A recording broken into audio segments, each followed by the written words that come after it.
여러분들의 투자 내비게이션 주식 부자 주부입니다. 여러분의 시간은 금입니다. 1.5배속으로 보시기 바랍니다. 출첵과 구독과 좋아요도 누르시면 10만전자 빠르게 간다는 말씀을 드립니다. 이번 시간에는 삼성전자 오를 게 확실해졌습니다. 애플이 대놓고 알려주네요 라는 내용에 대해 이야기를 해보겠습니다. 여러분, 주말 잘 보내셨나요? 항상 그렇듯이 주말 이틀은 토일 합쳐서 분명히 48시간인데 체감은 12시간이나 24시간으로 밖에 안 느껴지는 것은 저만 그런가요? 주말은 정말 KTX보다 더 빨리 지나가는 것 같습니다. 아무튼 여러분들 주말에 좋은 곳도 많이 가고 맛있는 것도 많이 드셨는지 모르겠습니다. 몇몇 분들을 보니까 환갑 잔치에 가셔서 좋은 시간 보내신 분들도 있는 것 같고요. 자녀분 생일이어서 즐겁게 보내신 분들도 있는 것 같습니다. 그리고 해외에 나갔다 와서 10일인가 의무 자가격리 때문에 밖에 나가지 못하고 집에만 계신 분도 있는 것 같습니다. 주말 동안 다양한 일들이 많이 있었던 것 같고요. 또 한 주가 이렇게 시작이 되었습니다. 주말 동안 주식장이 빨리 섰으면 하는 분들도 계셨을 것인데요. 저 또한 이번 주 장이 상당히 기다려졌습니다. 왜 기다려졌냐면 지난주에 수요일, 목요일에 쉽게 예상하지 못한 그런 슈팅이 나와줬었고 금요일에는 장중에 하락 빔이 있었지만 종가는 전거래일 종가 수준에서 마무리를 해줬기 때문에 이번 주에 어떤 방향성을 보여줄지 상당히 개인적으로 기대가 되고 있습니다. 오늘의 주가와 내일의 주가는 이 세상에 그 어느 누구도 정확히 맞출 수가 없다고 제가 여러분들에게 자주 말씀을 드리는데요.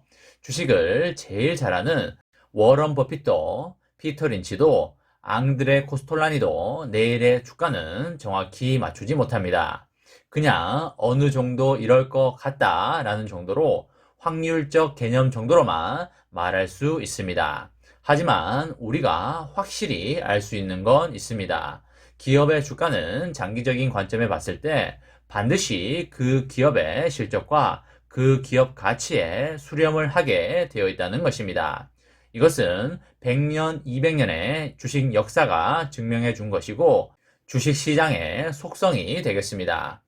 단기 트레이딩을 해서 부자가 될 수는 있습니다. 이것은 마치 무엇과 비슷한 말이냐면 축구를 해서 손흥민이 될 수 있다는 말이 되겠습니다. 우리나라는 인구가 5천만 명 정도 되는데 그 5천만 명이나 되는 대한민국이라는 나라에서 축구를 해서 손흥민이나 박지성이라는 사람이 분명히 탄생을 했습니다. 분명히 탄생은 합니다만 그 확률은 극히 낮은 확률이 되겠습니다. 축구를 하는 사람은 엄청나게 많지만 손흥민이나 박지성은 되지 못한다는 소리가 되겠습니다. 밥만 먹고 10년, 20년 축구만 해도 손흥민이 될 확률은 0.0001%도 안 되는 것입니다. 그렇기 때문에 우리는 그런 것에 도전하지 않고요. 기업을 동행하는 마음으로 장기 투자하여 배당 부자, 행복한 부자가 되어야겠습니다. 저의 개인적인 생각을 말씀을 드리면 일반인들은 단기 트레이딩을 하여 부자가 될 확률은 저는 그냥 편하게 제로라는 말씀을 드리겠습니다.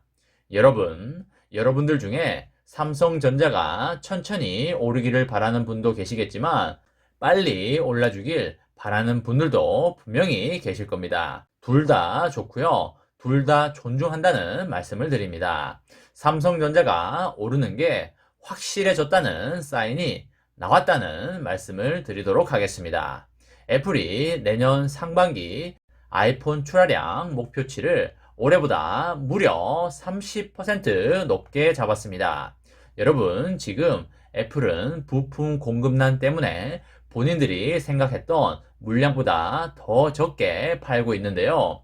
하지만 내년 상반기에는 오히려 올해보다도 더 많이 팔겠다고 발표를 했습니다. 한 기업이 목표치를 발표를 할 때 그냥 내년에는 이 정도 팔겠어 라고 해서 목표치를 정하는 게 아니라 이러이러한 조건과 시장 상황이 맞아떨어지기 때문에 이 정도 목표를 잡고 팔겠어 라고 할 때 목표치를 발표하게 됩니다. 비단 애플뿐만 아니라 전 세계의 모든 기업이 목표치를 발표할 때 그렇게 한다고 보시면 되겠습니다. 애플은 전 세계 스마트폰 영업이익에서 세계 1위이기 때문에 물론 더욱더 다양한 데이터를 가지고 목표치를 설정했을 거라고 생각을 합니다. 여기서 우리가 눈여겨봐야 할 게 올해는 부품 공급난 때문에 그렇게 줄었는데 내년 상반기에는 왜 그렇게 높게 잡았을까 라고 봤을 때 내년 상반기에 부품 공급난이 해소가 된다는 완벽한 사인을 애플이 가지고 있다라고 보는 게 합리적이라고 생각을 합니다. 그렇기 때문에 내년 상반기에는 우리가 심각하게 생각해왔던 반도체 부품난이 상당 부분 해소가 되는 게 거의 확실해졌다라고 이해하시면 되겠습니다. 그렇게 되면 외국인들이 어떻게 하겠습니까? 당연히 매수를 대중들보다 빠르게 밀고 들어올 확률이 매우 높아졌다고 보시면 되겠습니다. 미리 축하한다는 말씀을 드리고요. 1, 2년 안에 큰 부자가 되실 거니까 단타 치지 마시고 가만히 놔두시기만 해도 부자가 된다는 말씀을 강조하여 드리도록 하겠습니다. 애플이 연간 처음으로 3억대 돌파에도 도전을 한다고 하고요.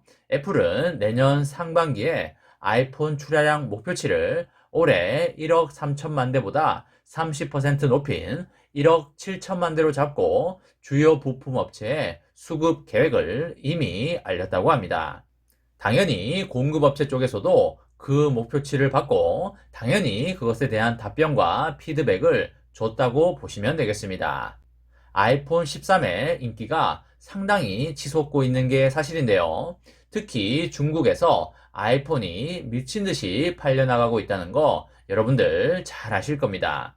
삼전 입장에서 중국 내의 스마트폰 점유율만 생각을 하면 가슴이 많이 아프지만 시간이 지나면 반드시 극복할 거라고 생각을 합니다. 애플이 이렇게 목표치를 높게 잡은 건 부품 수급난 해소 전망에 맞춘 공격적인 목표치라고 보시면 될 것 같고요. 연간 기준으로 추산을 하면 처음으로 3억대를 넘어서는 규모입니다. 애플 입장에서 봤을 때 올해 스마트폰에서 승부를 제대로 한번 보겠다는 심산이 깔려 있다고 보여지고요.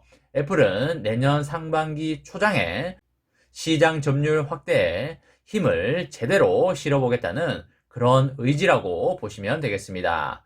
올해 내놓은 아이폰 13은 8천만 대 이상이 판매가 됐고요.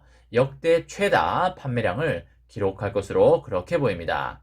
잘한 건 잘한 거니까 참 많이 팔았네 라고 말해 주겠습니다. 하지만 이제 그만 팔아라고도 덧붙여서 말해 주도록 하겠습니다. 이런 상황에서 우리의 삼전도 가만히 있지는 않습니다. 삼전도 내년 계획으로 공격적인 스마트폰 출하 목표를 세웠는데요. 삼전은 내년 스마트폰 출하량 목표를 올해 2억 6,700만 대보다 25% 높여서 3억 3,400만 대로 설정을 했습니다. 폴더블 스마트폰인 갤럭시 Z 시리즈 생산량을 2배 늘리고요. 갤럭시 A 시리즈 전 모델에 5G를 확대 적용하는 등의 수익성을 개선할 방침으로 그렇게 보입니다. 갤럭시 Z 시리즈가 애플 아이폰의 점유율을 앞으로 많이 가져오길 바라겠고요. 삼전이 프리미엄급 스마트폰에서 애플과의 경쟁에서 이겨준다면 삼전은 재평가를 받으면서 주가에 엄청난 상승을 노려볼 수 있겠습니다. 여러분, 애플이 내년 상반기에 폰을 엄청나게 만들겠다는 시그널을 시장에다가 주었습니다. 그것이 말하는 게 무엇이겠습니까? 내년 상반기에 반도체 부문의 공급난이 상당 부분 해소가 되고 메모리 반도체 업황도 다시 살아난다는 의미가 되겠습니다. 제가 생각해 보건대 삼전을 이제 얼마나 오랫동안 싸게 살 수 있을까라는 그런 생각을 해보게 됩니다. 삼성전자 기차에 잘 올라타셔서 행복하고 즐거운 여행이 되시길 간절히 바라도록 하겠습니다. 이번 시간에는 삼성전자 오를 게 확실해졌습니다. 애플이 대놓고 알려주네요 라는 내용에 대해 이야기를 해보았습니다. 저와 함께 삼성전자 장기 투자로 행복한 미래를 만들어 가실 분은 구독과 좋아요를 누르시면 감사하겠습니다. 저와 함께 하시면 100% 희망찬 노후가 기다리고 있다는 말씀을 드리고요. 불안한 노후 저와 함께 걱정 없이 날려보내시기 바랍니다. 마지막으로 파이팅하고 마치도록 하겠습니다. 하나, 둘, 셋, 파이팅! 감사합니다.